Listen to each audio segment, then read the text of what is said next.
Hello student, स्वागत है आपका MIT ग्रुप ऑफ एजुकेशन के यूट्यूब चैनल पर।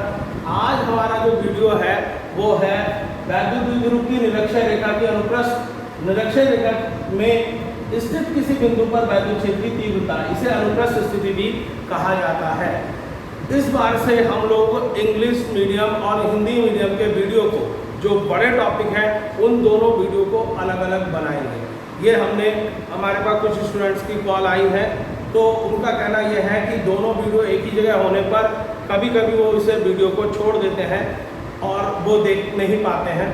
वीडियो बड़ा हो रहा है, इसलिए हम लोगों ने जो बड़े टॉपिक हैं उन टॉपिकों के लिए हिंदी और इंग्लिश के दोनों के वीडियो हम अलग अलग बना रहे हैं। तो आज का हमारा जो टॉपिक है वो है निरक्षीय रेखा पर। स्टूडेंट ध्यान रखिएगा, निरक्षीय रेखा उसे अनुप्रस्थ स्थिति कहते हैं। पिछले चैप्टर में हमने पढ़ा, वीडियो में हमने देखा वो है अक्षीय स्थिति, जिसे अनुदैर्ध्य स्थिति कहा जाता है। आज हम अनुप्रस्थ स्थिति में पढ़े, दोनों ही नामों से आ जाता है, इसीलिए ये दोनों नाम लिखे हुए। चलिए स्टूडेंट एडमिशन शुरू करते हैं देर ना करते हुए। अब यहाँ पर हम पहले एक वैद्युत द्विध्रुव बना लेते हैं। और वैद्युत द्विध्रुव हम लोग जानते हैं, हमारे पास जो वैद्युत द्विध्रुव होता है वो -q और +q चार्ज से मिलकर के बनता है। इसका मध्य बिंदु होता है O। तो यहाँ इसके मध्य बिंदु जो होता है O, वो L और L, क्योंकि इसके बीच की जो दूरी होती है वो 2L होती है। तो हम यहाँ पर इसे L और L में डिवाइड कर लेते हैं, बांट लेते हैं, और ये हमारा वैद्युत द्विध्रुव है AB। इसके मध्य बिंदु O से R दूरी पर कोई बिंदु है P, जिस पर हमें वैद्युत द्विध्रुव निकालना है। माना एक बिंदु P वैद्युत द्विध्रुव की लंबवर्तक रेखा जो इसे दो बराबर भागों में बांटती है, उसके मध्य बिंदु O से R मीटर की दूरी पर स्थित है। अब देखिए, +q की वजह से इस पर बनने वाला इलेक्ट्रिक फील्ड वैद्युत क्षेत्र वो होगा क्या, E1। +q की वजह से इस पर बनने वाला पॉइंट P पर, P जो हमने बिंदु लिया है उस पर बनने वाला वैद्युत क्षेत्र क्या होगा, वो होगा E1। और -q की वजह से बनने वाला वैद्युत क्षेत्र होगा क्या, E2। तो एक ही बिंदु P पर दो वैद्युत क्षेत्र काम कर रहे हैं, +q की वजह से E1 और -q की वजह से E2। ये हमने यहाँ पर लिख दिया है। माना +q तथा -q आगे के कारण बिंदु P पर वैद्युत क्षेत्र की तीव्रताएं क्रमशः E1 व E2 है। अब यहाँ पर बिंदु P पर हम यहाँ पर देखते हैं इसका जो परिणामी वैद्युत क्षेत्र की तीव्रता है, परिणामी वैद्युत क्षेत्र की तीव्रता होगी वो होगी क्या, E। अब अगर मान लीजिए ये एंगल थीटा है तो ये एंगल भी थीटा होगा, ये एंगल थीटा है तो ये एंगल भी थीटा होगा। तो स्टूडेंट ये हमारा क्या है विद्यार्थियों, ये हमारा डायग्राम बन जाता है। तो हमारे पास इस तरह का डायग्राम हमारे पास आता है। +q की वजह से वैद्युत क्षेत्र की तीव्रता E1, -q की वजह से E2। अब विद्यार्थियों हम लोग जानते हैं कि हमारे पास जब वैद्युत क्षेत्र की तीव्रता हमें निकालनी होती है तो उसका जो फॉर्मूला हम लगाते हैं वो है 1/4πε0 q/r²। r क्या है, डिस्टेंस है, दूरी है। किस चीज की दूरी है, यहाँ पर चार्ज से लेकर के उस बिंदु तक की दूरी है जिस बिंदु पर हमें विद्युत क्षेत्र ज्ञात करना है। एक बार मैं देख लेता हूँ उसमें कि सभी चीज आपको क्लियर है, ठीक है। चलिए स्टूडेंट, अब हम लोग यहाँ पर हमें चाहिए दूरी। तो यहाँ पर विद्यार्थियों में दूरी लेने के लिए हमें क्या करना पड़ेगा, यहाँ पर हमें +q से लेकर के बिंदु P तक की दूरी निकालनी। तो इस दूरी को निकालने के लिए हम क्या करते हैं, यहाँ पर हम लगाते हैं पाइथागोरस थ्योरम। त्रिभुज OPB में, यहाँ पर OPB में हम एक पाइथागोरस थ्योरम लगाते हैं। पाइथागोरस प्रमेय आप लोगों ने पढ़ी होगी। पाइथागोरस प्रमेय से हम इस त्रिभुज में हम यहाँ पर ये कण निकाल सकते हैं। PB² बराबर यहाँ पर लंब का स्क्वायर OP और यहाँ आधार का स्क्वायर OB²। तो PB² बराबर क्या हो जाएगा, r² + l²। और यहाँ पर देखते हैं, यहीं पर मैं आपको करके बता रहा हूँ, PB बराबर हो जाएगा क्या, r² + l² का रूट आ जाएगा, इस पर से स्क्वायर हटेगा।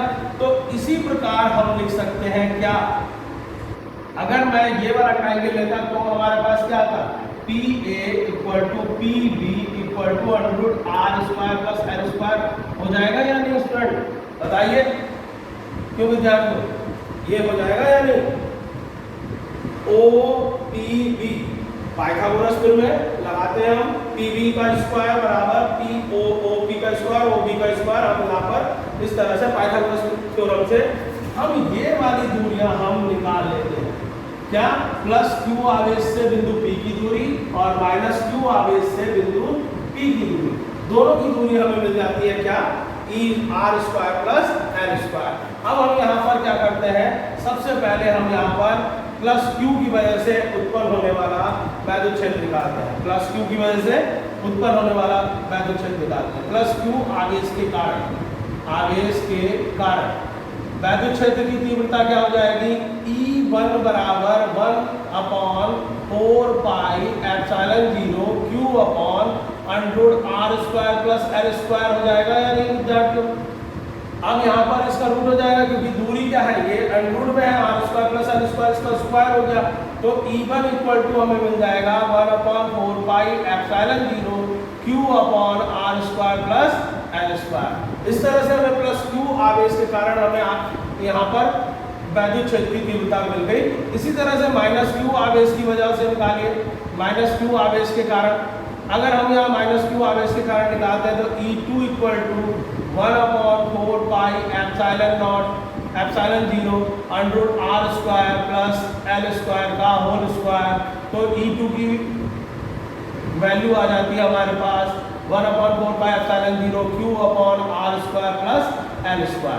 तो हमें हमारे पास यहाँ पर प्लस Q आवेश की वजह से वैद्युत क्षेत्र और माइनस Q आवेश की वजह से वैद्युत क्षेत्र दोनों हमें प्राप्त हो जाते हैं।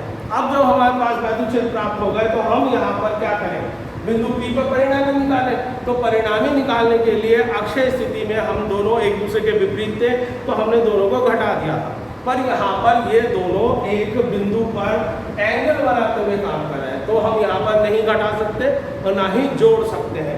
तो हम यहाँ पर क्या करें, परिणामी वैद्युत क्षेत्र निकालने के लिए।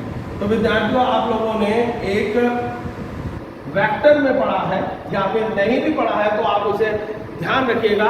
अगर किसी पॉइंट पर कोई फिजिकल क्वांटिटी एंगल बनाते हुए काम कर रही है, एंगल बनाते हुए काम कर रही है, जैसे यहाँ पर E1 है, ये एंगल बना रही है, तो ये अपने दो घटक में विभाजित हो जाती है जो एक दूसरे के लंबवत होती है। ये अपने दो घटक में वियोजित हो जाती है जो एक दूसरे के लंबवत होती है। कैसे दो घटक, E1 अगर सीधे सीधे काम कर रहा है तो ये अपने घटक में वियोजित नहीं होगी। अगर ये कोण बनाते हुए काम कर रहा है तो ये अपने दो घटक में वियोजित होगी। E1 हो या कोई भी भौतिक राशि कोण बनाते हुए काम करती है तो वो अपने दो घटक में वियोजित होती है। इसका पहला घटक आएगा E1 sin थीटा और दूसरा घटक आएगा E1 cos थीटा। ये दोनों घटकों में ये वियोजित हो रहा है, तो ये हमारा ये आएगा इस तरह से। तो E1 क्या हो जाएगा, ये अपने दो घटक में वियोजित हो जाएगा। ठीक है विद्यार्थियों, ये जो है हम लोगों ने पहले क्लासेस में पढ़ा है। अगर नहीं भी पढ़ा है तो आप अब याद रखिएगा। दूसरा, इसी बिंदु पर एक दूसरा घटक है हमारा E2 जो कि अपने दो घटक में वियोजित होगा, E2 sin थीटा और E2 cos थीटा। ठीक है विद्यार्थियों, ये आप लोगों ने पढ़ा हुआ है। ठीक है, तो ये इस तरह से ये दो घटक में वियोजित होगा। अब यहाँ पर देखिए E1 sin थीटा और E2 sin थीटा दिखाई दे रहा है एक दूसरे के बराबर और एक दूसरे के विपरीत। एक दूसरे के बराबर और एक दूसरे के क्या है विद्यार्थियों, विपरीत है। पर यहाँ पर हम देखते हैं E1 cos थीटा और E2 cos थीटा एक ही दिशा में काम कर रहे हैं, तो ये दोनों आपस में क्या हो जाएंगे, जुड़ जाएंगे।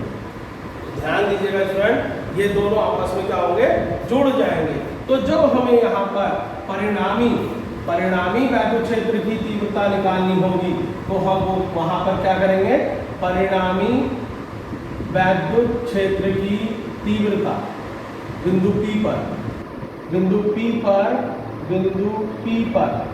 परिणामी वैद्युत क्षेत्र की तीव्रता तीव्रता क्या हो जाएगी विद्यार्थियों, यहाँ पर तीव्रता हो जाएगी E equal to E1 cos theta plus E2 cos theta, क्योंकि E1 sin थीटा और E2 sin थीटा क्या हो गए, एक दूसरे को निरस्त कर दिया। तो यहाँ पर E बराबर E1 का मान रखिएगा 1/4 pi epsilon 0 Q upon R square plus L square, और E2 का मान रखें 1/4 पाई एप्सिलॉन 0 Q अपॉन यहाँ cos थीटा छूट गया है, यहाँ cos theta plus 1/4 pi epsilon 0 Q upon R square plus L square cos theta. यहाँ पर ये हमारे पास वैल्यू आ जाएगी। अब यहाँ पर देखिए एक और एक दो, ये दोनों वैल्यू बराबर है, आपस में जुड़ जाएंगे। वैसे तो मैं पहले भी लिख सकता था, पर मैंने आप लोगों को समझाने के यहाँ जैसे इसे हमने लिख लिया है R square plus L square cos theta. यहाँ पर अब ये हमारे पास आ गया। अब इसे आगे हल करना है तो cos थीटा की वैल्यू लिखते हैं, और उसके लिए हम लेते हैं इन त्रिभुज OPB में, दोबारा इसी में चलते हैं। cos थीटा बराबर आधार क्या हो गया L, और कण कितना हो गया R square plus L square. आधार बटे कण होता है या नहीं, बताइए विद्यार्थियों। आधार होता है और बटे में होता है कण, तो आधार हो गया L और यहाँ आ गया गुण R square plus L square. ठीक है स्टूडेंट, ये हमारे पास वैल्यू आ गई। हम यहाँ पर रख देते हैं 1/4 पाई एप्सिलॉन 0, 2 को Q के साथ रख लेते हैं R स्क्वायर L स्क्वायर, और इसका मान रख लेते हैं R square plus L square. ठीक है, आगे अब देखिए E equal to 1/4 pi epsilon 0 2QL R square plus L square, और इसको भी हम क्या करते हैं R स्क्वायर L स्क्वायर की पावर 1/2, इसकी घात हम 1/2 लिख लेते हैं अंडर रूट हटा करके। और यहाँ पर हम देखते हैं कि यहाँ पर इसकी पावर क्या है 1 है, तो हमारे पास कुछ इस तरह से हमारे पास फॉर्मूला बन जाता है R square plus L square की पावर 1 प्लस के 1/2। अब यहाँ देखिए विद्यार्थियों, अगर मैं 1 प्लस 1/2 को हल करता हूँ तो क्या आएगा 3/2। वैद्युत द्विध्रुव का आघूर्ण हम पढ़ चुके हैं, वैद्युत द्विध्रुव का आघूर्ण। वैद्युत द्विध्रुव का आघूर्ण क्या होता है विद्यार्थियों, P बराबर होता है 2QL। तो यहाँ पर P बराबर कितना आ गया 2QL। अब यहाँ पर हम इसे लिख लेते हैं, हमारे पास E बराबर हो जाता है 1/4 pi epsilon 0 P upon R square plus L square की घात 3/2। यहाँ पर हमारे पास ये मिल जाता है 3/2। मैं इसे एक बार देख लेता हूँ, ये आउट ऑफ रेंज जा रहा है, तो इसे हम यहाँ पर ही हल करते हैं। E बराबर आ जाता है हमारा 1/4 pi epsilon 0 P upon R square plus L square की घात 3/2। ये हमें मिल जाता है यहाँ पर। तो जब हमारे पास ये मिल जाता है तो हम यहाँ पर क्या करते हैं विद्यार्थियों, आपको याद होगा कि पिछले डेरिवेशन में भी हम लोगों ने क्या किया था। यहाँ पर पिछले डेरिवेशन में L को छोड़ दिया था, किसके संदर्भ में, नगण्य मानते हो क्योंकि R बहुत बड़ा है L से, तो यहाँ पर L स्क्वायर का मान नगण्य होगा। तो हम यहाँ पर इसे छोड़ देंगे तो हमारे पास क्या आ जाएगा विद्यार्थियों, E बराबर 1/4 pi epsilon 0 P upon R square की पावर 3/2। इस 2 से 2 कट जाएगा, E बराबर आ जाएगा 1/4 pi epsilon 0 P upon R का क्यूब न्यूटन पर कूलम। ये हमें यहाँ पर प्राप्त हो जाएगा, न्यूटन पर कूलम हमें यहाँ पर प्राप्त हो जाएगा। तो विद्यार्थियों यहाँ पर R की वैल्यू बहुत बड़ी है, L स्क्वायर के मान का मान क्या होगा, नगण्य होगा। L स्क्वायर का मान नगण्य होगा, इसे हम यहाँ पर L स्क्वायर को छोड़ देंगे, ये ध्यान रखिएगा। यहाँ पर एल स्क्वायर को हम छोड़ देंगे और यहाँ पर आ जाएगा आर स्क्वायर की घात 3/2। तो इस तरह से हमारा ये डेरिवेशन हो जाएगा। तो स्टूडेंट आज से हम लोगों ने जो टॉपिक पढ़े हैं उन टॉपिकों को हिंदी और इंग्लिश में अलग अलग बनाने का निर्णय लिया है। विद्यार्थियों के बहुत से कॉल आई है जिसकी वजह से मुझे ये भी दोनों वीडियो को अलग अलग बना रहा हूँ। आप इसे नोट डाउन कर लीजिए। बाकी नेक्स्ट अब हम इसके न्यूमेरिकल की ओर पहुँच रहे हैं। कुछ इम्पोर्टेंट न्यूमेरिकल जो बोर्ड में आए हुए हैं उन्हें मैं शुरू कराऊंगा अगले वीडियो। Thank you.